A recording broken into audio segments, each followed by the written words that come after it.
그래서 첫 번째 소주제를 성화라고 정하고 이 성화에 대한 오해와 이 성화의 길이 왜 은혜인가에 대해서 우리가 나누었습니다.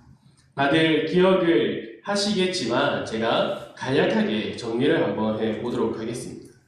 성화를 우리는 몇 가지 오해를 하고 있는데 성화가 그저 착한 사람, 도덕적인 사람으로 살아가는 것으로 오해를 하고 있다라고 했습니다. 또한 두 번째로는 좁은 길을 가고 또한 나의 십자가를 지고 가는 것이 그 성화의 길이다라고 해서 지레 겁을 먹고 성화에 대해서 오해한다라고 했습니다. 하지만 이러한 오해들을 다 걷어내면은 거듭난 성도만이 그 성화의 길을 걸어갈 수 있고 거듭난 성도만이 그 성화의 길을 걸어갈 수밖에 없으니까 그 길이 좁을 수밖에 없다라는 것까지도 우리가 함께 나누었습니다. 또한 그 성화의 길은 나 홀로 내 힘과 내 노력으로 걸어가는 것이 아니라 삼위 하나님께서 인도하시고 삼위 하나님께서 그 성화의 길을 완성시켜 주신다라고 우리가 함께 나누었습니다. 그래서 우리는 성화의 길을 걸어갈 때에 두렵고 떨림과 또한 무거운 마음과 또한 힘들게 걸어가지만 그 성화의 길이 은혜이고 기쁨이다라는 것을 함께 나누었습니다. 이렇게 성화가 우리에게 기쁨이고 은혜임을 나누었고 또한 이것이 우리가 그저 살아간다고 해서 우리가 가만히 있기만 한다면 우리가 그 성화의 길을 잘 걸어갈 수 있을까요? 오늘 본문 12절에서는 이렇게 말하고 있습니다. 그러므로 나의 사랑하는 자들아 너희가 나 있을 때뿐 아니라 더욱 지금 나 없을 때에도 항상 복종하여 두렵고 떨림으로 너희 구원을 이루라. 아멘. 여기서 나오는 두렵고 떨림으로 너희 구원을 이루라. 이 말이 바울이 구원을 자기 스스로 두렵고 떨림으로 이룰 수 있다라고 하는 것이 아니겠지요. 여기서 바울이 말하는 것을 더 자세히 깊이 있게 이해하기 위해서는 그 다음 장에 나오는 10절과 또한 12절까지의 말씀을 함께 보아야 합니다. 우리 한번 빌립보서 3장 10절에서 12절까지의 말씀을 함께 봉독해 보도록 하겠습니다. 내가 그리스도와 그의 부활의 권능과 그의 고난의 참여함을 알고자 하여 그의 죽으심을 본받아 어떻게 해서든지 죽은 자 가운데서 부활에 이르려 하노니 내가 이미 얻었다 함도 아니요 온전히 이루었다 함도 아니라 오직 내가 그리스도 예수께 잡힌 바 된 그것을 잡으려고 달려가노라. 아멘. 그리스도를 알아가는 것, 그 부활의 본능을 깨닫는 것, 그 그리스도 고난에 참여하는 것, 그리스도의 죽으심을 본받는 것, 그리스도께서 이미 나를 사로잡으셨기 때문에 나는 그리스도를 닮아가고 더 붙잡기 위하여서 계속해서 달려가고 있다라는 것을 바울이 이 3장에서 말하는 것입니다. 즉 바울은 빌립보 교인들과 오늘 이 말씀을 함께 나누고 있는 우리에게 예수 그리스도로 인하여 구원받은 성도는 그리스도를 더욱 알아가기 위하여서 그 그리스도의 그 부활의 본능을 깨닫기 위하여서 그리스도의 고난에 참여하기 위하여서 그리스도의 죽으심을 본받기 위하여서 계속해서 달려가야 한다라는 사실을 우리에게 말해주고 있습니다. 그렇다면 우리는 어떻게 달려가야 할까요? 우리가 원하는 대로, 우리가 편리한 대로 달려가면 될까요? 아마 우리가 원하는 대로, 우리가 편리한 대로만 달려간다면 그리스도를 알아가지 못할 겁니다. 그리스도를 알 수 없으니 그리스도를 닮아갈 수도 없는 것이요. 그래서 13절에서 바울이 이렇게 말을 합니다. 너희 안에서 행하시는 이는 하나님이시니 자기의 기쁘신 뜻을 위하여 너희에게 소원을 두고 행하게 하시나니 거룩하신 하나님께서 내가 거룩하니 너희도 거룩하다라고 우리에게 명령하셨습니다. 그리고 그 일을 우리 안에서 행하십니다. 하나님을 기쁘게 해드릴 것을 소망하고 실천할 수 있도록 하나님께서 우리 안에서 직접 행하신다라고 13절을 통하여서 우리에게 알려주고 있는 것이죠. 이것을 위하여서 성화의 수단, 은혜의 방편을 우리에게 선물로 주셨습니다. 은혜의 방편이라 함은 말씀과 성례 그리고 기도 이 세 가지를 말하는 것입니다. 또한 이 은혜의 방편은 하나님께서 우리에게 은혜를 부어주시는 통로가 바로 은혜의 방편입니다. 하나님께서는 이 세 가지를 통하여서 우리에게 은혜를 베풀어 주십니다. 그리고 그 성화의 길을 걸어갈 수 있도록 우리를 인도하십니다. 이 세 가지 중에서 가장 중요한 것이 바로 하나님의 말씀입니다. 많은 성도들이 거룩하게 살아가고자 하지만 자주 실패합니다. 하지만 실패할지언정 포기는 하지 않습니다. 다윗도 그러했고 다윗은 이렇게 고백합니다. 청년이 무엇으로 그의 행실을 깨끗하게 하리이까? 주의 말씀만 지킬 따름이니이다. 또 11절에서도 내가 주께 범죄하지 아니하라 하여 주의 말씀을 내 마음에 두었나이다. 이처럼 하나님의 말씀은 성도가 성화의 길을 걷도록 하는 아주 중요한 것입니다. 하나님의 말씀이 성화의 길을 걸어갈 수 있도록 한다는 그 첫 번째 이유는 하나님의 말씀이 내가 어떠한 죄인인지, 나에게 어떠한 죄가 있는지를 깨닫게 해주기 때문입니다. 성도가 성화의 길을 걷기 위하여서는 자신이 죄인임을 인식하고 깨달아야 합니다. 그 성도가 자신이 죄인이고 또한 그 죄가 나에게 있다라고 깨닫는 것은 오직 하나님의 말씀만을 통하여서 깨달을 수 있습니다. 바울이 로마서 7장 7절에서 말하듯이 율법이 탐내지 말라 하지 아니하였더라면 내가 탐심을 알지 못하였으리라. 이렇게 말하는 것처럼 하나님께서 주신 그 율법이 탐심이 죄라라는 그 사실을 알려주지 않았다면 내가 그 탐심을 내 안에서 발견할 수도 없었고 그것을 깨닫지 못하였다라고 고백하는 것처럼 하나님의 말씀을 통하여서 우리가 내 안에 있는 그 죄를 깨닫게 된다라는 겁니다. 그리고 하나님께서는 그 말씀을 통하여서 내가 죄인임을 더욱 깊이 깨닫게 하고 고백하게 하는 동시에 내 안에 잠들어 있던 그 영혼을 깨우십니다. 말씀으로 영혼을 깨우고 다시는 죄를 짓지 못하도록 그 말씀을 통하여서 우리에게 가르쳐 주십니다. 그리고 말씀만이 하나님의 자녀를 하나님께서 원하시는 삶을 살아갈 수 있다라는 것도 우리에게 알려줍니다. 싱클레어 퍼거슨이라는 신학자는 이러한 말을 했습니다. 완전한 그리스도인을 키워내기 위해서는 성경 전권이 필요하다. 그가 말하는 것처럼 하나님의 말씀은 우리를 하나님께서 기뻐하시는 삶을 살아가도록 또한 그리스도를 닮아가도록 우리가 성화의 길을 걸을 수 있도록 우리를 인도해주는 원동력이 됩니다. 두 번째로 성례입니다. 성례는 세례와 성찬입니다. 어떤 분들은 선포되는 말씀을 들리는 말씀이다라고 말하고 이 성례를 눈에 보이는 말씀이다라고 표현하기도 합니다. 성례도 말씀만큼 중요하다는 것을 강조하는 것이죠. 현대 교회에서는 이 성례의 깊은 의미가 상실되었습니다. 사라졌지요.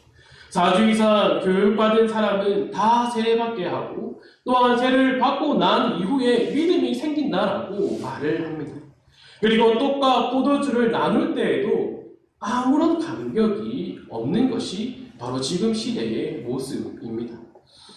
제가 시골 교회에 있을 때에 이러한 감격의 소리를 한번 들은 적이 있습니다. 포도주를 나누고 나서 함께 마시는 그때에 저쪽 구석편에 있던 한 집사님이 이렇게 감격의 소리를 내시더라고요. 술을 끊으신 한 집사님께서 오랜만에 그 포도주 안에 있던 알코올을 맛보고 그 감격의 소리를 내었습니다. 주 안에 사랑하는 성도 여러분, 세례가 어떠한 것입니까? 세례는 자신이 죄인임을 고백하는 것입니다. 그리고 오직 그리스도만이 나의 구주 되신다라는 것을 고백하는 것입니다. 이 고백을 혼자서 하는 것이 아니지요. 그 세례를 받을 때에 모든 성도 앞에서 그 고백을 합니다. 그래서 세례는 공개적인 매장입니다. 그리고 공개적인 부활입니다. 나는 죄인이며 내가 죽을 수밖에 없고 또한 내가 죽어 있는 존재이지만 그 예수 그리스도께서 나를 구원하셨고 살리셨다라는 것을 고백하는 순간입니다. 내가 그리스도를 인하여서 구원을 받았으며 또한 옛 모습을 버리고 새 사람으로 새로 입었다라는 것을 고백하는 것이 그 바로 세례의 순간입니다. 한 사람에게 세례는 한 번만 주어집니다. 하지만 세례받은 성도는 신앙생활을 하면서 여러 사람이 세례를 받는 모습을 바라보게 됩니다. 그때에도 세례는 은혜가 됩니다. 그 다른 사람이 세례를 받는 모습을 통하여서 내가 세례를 받을 때에 했던 그 고백들을 통하여서 내 지금 현재의 모습들을 돌아보게 합니다. 이를 통하여서 더욱 믿음으로 살아가겠다라고 결심을 하도록 하고 다시금 그 성화의 길을 걸어갈 수 있도록 우리를 인도한다라는 것이죠. 성찬도 마찬가지입니다. 성찬을 준비하고 또한 그 먹고 마실 때에 또한 먹고 마신 그 이후에도 은혜의 수단이 됩니다. 성화의 수단이 된다라고 우리에게 알려주고 있습니다. 제가 호주에 있을 때에 그 교회에서는 성찬을 한 달에 한 번씩 했습니다. 처음 그 성찬에 참여했을 때 외국인들은 어떻게 성찬에 참여할까? 우리처럼 카스테라 같이 부드러운 빵을 사용할까? 또 포도주는 어떠할까? 이런 많은 궁금증을 가지고 처음으로 그 외국인들과 함께 성찬에 참여했습니다. 하지만 이러한 궁금증은 그 호주교회 담임 목사님의 눈물을 보고 완전히 사라졌습니다. 그리고 오직 한 가지 질문만이 제 마음속에 맴돌았습니다. 왜? 도대체 왜 성찬에 참여하는데 눈물을 흘리는 걸까? 그리고 나서 그 이후에 기회가 있을 때에 왜 우셨냐라고 질문을 했습니다. 영어로 질문했습니다. 아주 간단하게 Why you cry? 이렇게 아주 간단하게 질문을 했습니다. 목사님께서 아주 짧게 대답해 주었습니다. Because in Christ. 성찬을 통하여서 자신이 그리스도 안에 있다라는 것을 다시금 확인할 때에 자신에게는 그 감격이 넘쳐났다라고 저에게 알려주었습니다. 웨스트민스터 대그린 문답에서는 성찬에 대한 질문을 여러 가지 하는데 그 중에 세 가지는 이렇게 질문하고 있습니다. 문 171문에서 이렇게 질문합니다. 성찬의 성례를 받고자 하는 사람은 성찬에 참여하기 전에 어떠한 준비를 해야 합니까? 이어지는 질문에서는 성찬 거행 당시에 성례를 받는 자에게 요구되는 것은 무엇입니까? 그리고 세 번째로는 성찬의 성례를 받은 후에 그리스도인들의 의미는 어떠한 것입니까? 어떻게 생각하십니까? 이 질문에 대해서 어떻게 답할 수 있겠습니까?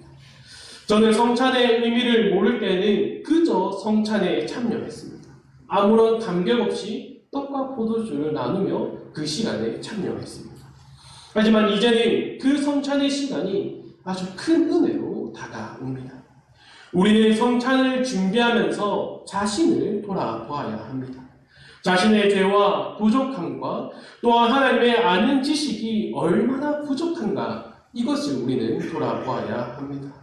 그리고 내 믿음이 얼마나 약한지 그리스도를 향한 열망이 얼마나 그 식었는지 내가 형제들을 돌아보았을 때에 모든 사람에 대한 그 사랑이 내 안에 있는가를 우리는 돌아보아야 합니다. 그리고 그리스도를 사모하는 마음과 새로운 순종을 다짐함으로써 기도로 준비하여 그 성찬에 참여해야 합니다. 이러한 마음으로 성찬에 참여하여서 성찬의 재료를 제공해 주신 그 그리스도의 고난과 죽음을 묵상하고 그리스도 안에서 주님과 교제를 나누고 또한 그 연합을 확고히 해야 합니다. 성찬에 참여한 성도들은 그리스도 안에서 한 몸이 되었다는 사실을 다시금 기억하며 함께 그 풍성한 교제에 참여해야 합니다. 마지막으로 성찬이 끝나면은 그 성찬을 준비하면서 들었던 마음과 다짐들 그리고 그 성찬에 참여했을 때 나에게 있었던 그 감격들을 다시금 돌아보면서 하나님을 찬양하고 그 은혜가 끊이지 않게 해달라고, 그 은혜가 내 안에서 계속해서 있게 해달라고 우리는 기도로서 그 은혜를 음미해야 합니다. 이렇게 세례와 성찬은 성도가 하나님을 기쁘게 하며 그리스도를 닮아갈 수 있도록 하는 원동력이 됩니다. 마지막으로 기도입니다. 우리의 기도 제목을 돌아보면 간구의 제목들이 많습니다. 간구의 내용들이 많은 이유가 무엇입니까? 바로 내 연약함을 알기 때문입니다. 창조주이시며 전능하신 아버지를 알고 인정하기 때문에 모든 것을 그분 앞에 내려놓고 그분께 모든 것을 구하는 것이 바로 기도입니다. 또한 그 기도를 통하여서 내 자신이 얼마나 연약한 것을 깨닫고 내 연약함을 채워달라고, 나를 더욱 굳세게 해달라고 우리가 기도하는 것이죠. 시편 138편 3절에서는 이렇게 고백합니다. 내가 간구하는 날에 주께서 응답하시고 내 영혼에 힘을 주어 나를 강하게 하셨나이다. 우리가 이 말씀을 나누면 아니 강사님, 다윗은 그 기도에 대한 응답을 받았기 때문에 하나님께서 나에게 힘을 주시며 하나님께서 나에게 응답해 주셨기 때문에 내 영혼이 더욱 굳건하게 되는 것이 아닙니까? 이러한 질문을 할 수 있습니다. 물론 그렇지요. 하지만 기도하려는 마음을 갖는 것부터가 은혜임을 깨달으시기 바랍니다. 기도의 제목을 찾고 정하는 그 모든 것이 은혜입니다. 이전에 우리는 내 자신의 연약함을 깨닫지 못하여서 기도하지 않았습니다. 내가 기도하지 않았다는 것은 내 자신만을 의지하며 살아갔다라는 증명이죠. 하지만 내가 기도의 자리에 나와서 기도를 한다라는 것은 그 성령 하나님의 인도하심에 따라서 내가 연약한 존재이고 내가 연약하기에 그 창조주이신 하나님을 의지할 수밖에 없다라는 사실을 고백하는 것입니다. 우리는 가끔, 아니 자주 일지 모릅니다. 나의 동력으로 쓰려고 잘못 구할 때가 있습니다. 하나님께서 원치 않으시는 그 기도 제목으로 기도한다면 하나님은 우리에게 응답해 주시지 않으십니다. 하지만 그 응답받지 못함을 통하여서 나는 내 기도 제목을 돌아볼 수 있습니다. 그 기도 제목을 돌아봄을 통하여서 무엇을 깨닫게 됩니까? 내 안에 있는 그 종교, 탐심을 깨닫게 됩니다. 그 깨달음을 통하여서 다시금 하나님께 회개하고 하나님의 나라와 그의 의를 간구하는 사람으로 바꾸어가는 것이 바로 하나님의 응답입니다. 이것이 은혜이며 이것이 성화의 삶입니다. 주 안에 사랑하는 성도 여러분, 기도는 응답의 여부와 상관없이 우리로 하여금 성화의 길을 걷도록 합니다. 오늘 이 자리에 나오신 분들이 바로 이 말을 이해한다라는 것을 믿습니다. 하나님께서 기도에 응답해 주신다면 우리는 더욱 기쁨을 가지고 기도에 힘씁니다. 만일 응답해 주시지 않는다면 어떻게 됩니까? 하나님께 더욱 매달리게 됩니다. 내 기도 제목을 다 내려놓게 하시고 오직 하나님만을 부르짖도록 우리를 만들어 가십니다. 이러한 과정을 통하여서 성화의 길을 걷도록 우리를 인도하신다라는 것이죠. 이러한 의미에서 하나님은 우리에게 응답해 주시지 않는 것이 아니라 그 여러한 모양과 또한 그 과정들을 통하여서 우리에게 응답하여 주십니다. 응답하여 주심을 통하여서 믿음의 자녀로 더욱 연단하고 계심을 믿으시길 바랍니다. 주 안에 사랑하는 성도 여러분, 하나님께서는 우리에게 그 성화의 길을 걸어갈 수 있도록 말씀과 성례와 기도를 우리에게 선물로 주셨습니다. 그 말씀과 성례와 기도를 통하여서 그 은혜를 우리에게 부어주십니다. 우리는 이를 적극적으로 사용해야 합니다. 그저 묵혀두고 바라만 보는 것이 아니라 이것을 적극적으로 사용해야 합니다. 하나님의 말씀을 묵상하며 이 강단에서 선포되는 그 하나님의 말씀을 들음을 통하여서 또나 눈에 보이는 그 말씀이 성례를 통하여 또한 그 성례에 참여하여서 늘 깨어서 하나님께 기도함을 통하여서 하나님을 기쁘시게 하고 또한 우리 주 예수 그리스도를 더욱 닮아가고 그 성화의 길을 부지런히 걸어가고 또한 달려가는 우리 성도들이 되기를 간절히 소망합니다.